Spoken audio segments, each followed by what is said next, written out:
Norma Ramos. I'm the Associate Director here at the Institute for Policy and Civic Engagement, which we call IPCE.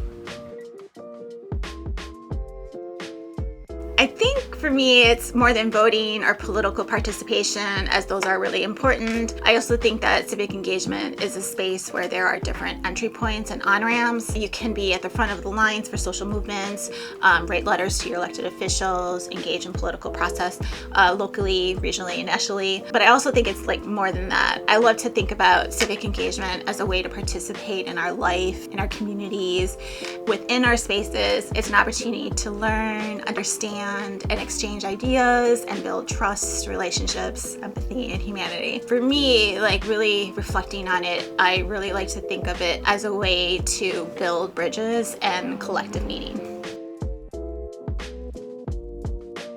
Deliberative democracy can be described as a model that brings together a smaller, more representative group of residents that come together to discuss and deliberate on issues, sometimes procedures, action policy for the public good. It's often also used with resources in a specific amount of time in terms of the deliberation, and it often adapts a consensus decision-making sort of majority rule model. Some of the challenges with deliberative democracy models can be the approach. There are times when the decision is made and it appears to be voices for all. However, it also may exclude other voices that may have not been representative. We have to be mindful of some of the challenges that those kinds of models may take. There's no perfect solution, but through reason, viewpoints, with collective decision making as the goal, the outcome is the decision to the process versus self-interest. Some of the two most important resources that are helpful for me learning more about deliberative democracy was the National Issues Forum is a network of civic,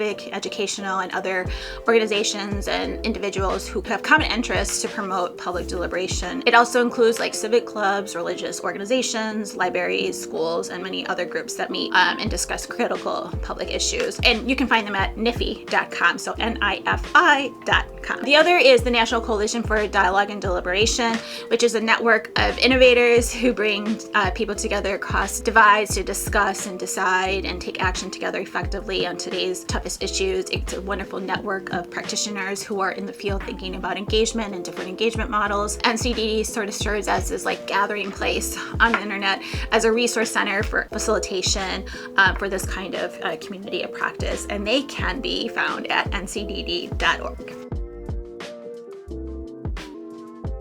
I think that media plays a really essential role in democracy. Media has been called the fourth pillar of democracy. We know it's been used to inform, improve the quality of public life, and also promote democratic forms.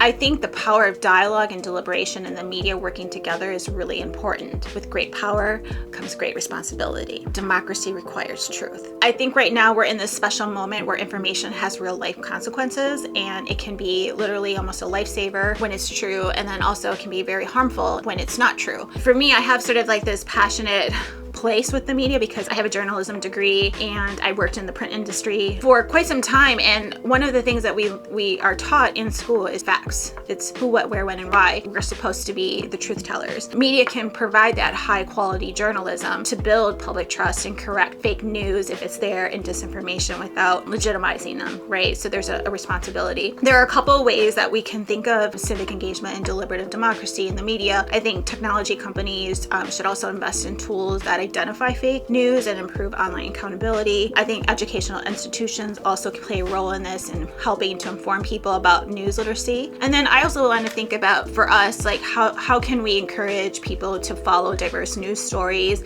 and also be very critical and skeptical at the same time of what we read and watch, thinking about that balance. For me, I think media plays a really big role in civic engagement and deliberative democracy. It has since the very, very beginning here in the United States.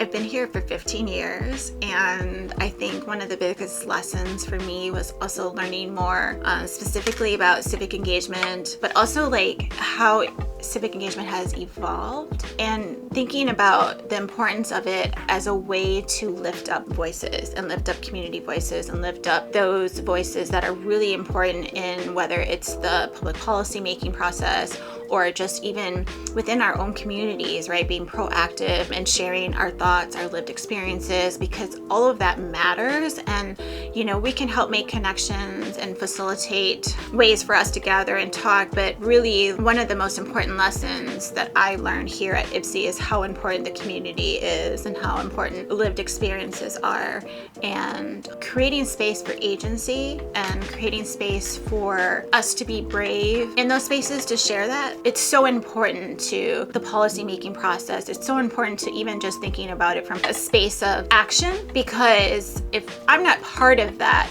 then there's a lack of representation that can happen. And so I think that for me, that's been one of the most important lessons working here at the Institute, was thinking about creating those spaces, finding ways to build those bridges, to bring us all together and have like this pathway to exchange information and really empower community and residents and us to be participatory. I just really value that and have really been moved by the honor I've had in working with communities all across the region and the nation on being able to help support lifting up those voices.